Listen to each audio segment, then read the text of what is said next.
Bonjour à tous, direction l'hippodrome de Châteaubriand ce lundi à l'occasion du prix Xavier Huneau pour notre quintet flash.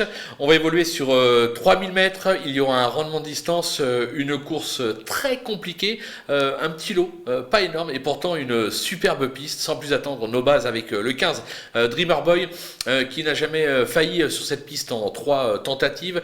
Il est au top de sa forme actuellement, il sera drivé par un véritable pilote. À mon sens, même au 25 mètres, il doit jouer les tout premiers rôles. On va lui opposer le numéro 9, Elise Caberi, qui vient de renouer avec le succès sur l'hippodrome de Pontchâteau en rendant les mètres sur sa lancée, alors qu'elle ne rend pas les mètres pour l'occasion. Elle est capable de venir titiller mon favori. L'As, Capta, qui vient de rejoindre l'effectif de Jean-Michel Bazir. Il a des titres sur les distances marathon en Scandinavie. À mon sens, il est capable de scorer d'entrée de jeu.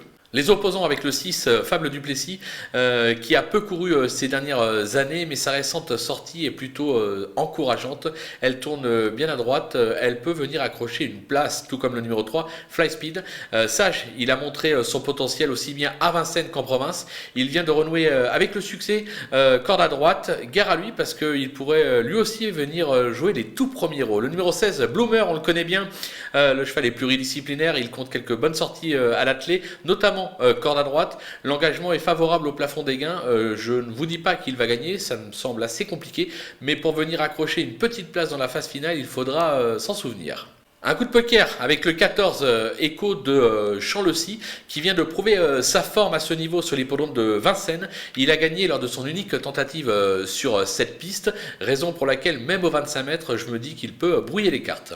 Les outsiders, ils sont nombreux avec le 2, Dancelli, qui se montre d'une régularité exemplaire. Il s'adapte à tous les parcours, notamment lorsque c'est à main droite. L'engagement est favorable en tête, il a sa chance. Le numéro 7, Florida Sport, je l'avais placé beaucoup plus haut parce qu'elle affiche 80% de réussite à ce niveau. Elle a déjà triomphé corde à droite, mais elle vient d'être requalifiée et son entourage dit qu'il prépare le Grand Prix de Cabourg, raison pour laquelle je la mets beaucoup plus bas. Le numéro 13, Dénicheur du Vif, pareil, cheval qui compte quelques bonnes sorties cette saison, notamment à ce niveau. Il excelle corde à droite, mais il aurait préféré évoluer sur plus court, c'est plus à 1600-2100 mètres. Attention, lui prépare un engagement au Sable d'Olonne, donc on va attendre un petit peu, mais si vous avez la place, pourquoi pas, le lot n'a rien d'extraordinaire, il peut venir grappiller une 5e place.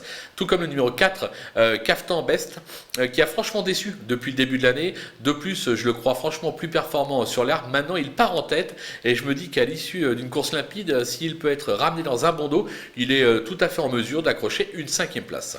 Les délaissés, fallait prendre des risques, je les ai pris puisqu'ils seront au nombre de 5 avec justement le 5 Esteban Sacha qui a gagné sur cette piste à 4 ans. Elle n'a guère convaincu ces 2 dernières années, même en tête, je n'y crois pas du tout. Le numéro 8, Clyde Barrow, deuxième du grand critérium de vitesse de Toulouse en mai dernier. C'est plus compliqué sur les tracés de tenue, surtout au 25 mètres, raison pour laquelle je l'écarte. Le numéro 10, Diadem Blue, il faut remonter à octobre 2020 pour lui trouver une 2e place, c'était sur l'hippodrome de Segré. Depuis ses 12 échecs consécutifs, on va l'écarter. Le 11, Duc du Lupin, on connaît bien celui-là, il a montré des moyens à l'attelé dans sa jeunesse, mais c'est aujourd'hui sous la selle qui s'exprime le mieux, raison pour laquelle au 25 mètres, je n'y crois guère. Et enfin le 12, Comtesse du Clos, elle est vieillissante et a toujours échoué sur cette piste. Là encore, au 25 mètres, je me dis que ça va être difficile de lui faire confiance, mais franchement, la course est vraiment très très compliquée à décrypter. On a fait le job, donc maintenant je vous laisse avec mes sélections et surtout mes conseils de jeu. À vous de jouer.